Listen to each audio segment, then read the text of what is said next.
irgendwie finde ich die Frage lustig, so gibt es da einen Einklemmschutz? Also, gibt's nicht. Eigentlich, kommst du mal hoch?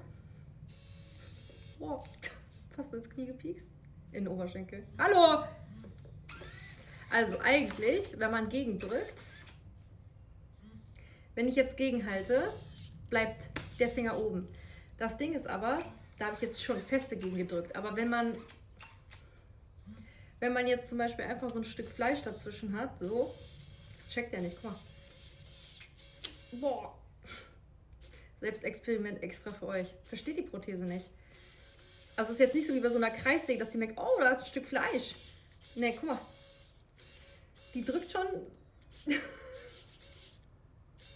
die drückt schon ordentlich zu. Also es ist halt, wenn genug Widerstand ist, drückt sie nicht zu. Und die ist auch so eingestellt, dass sie jetzt nicht mir die Hand brechen kann, ne, ist klar. Aber zum Klemmen oder so, manchmal zum Zwicken oder so, reicht das halt schon. Also das tut schon genug weh.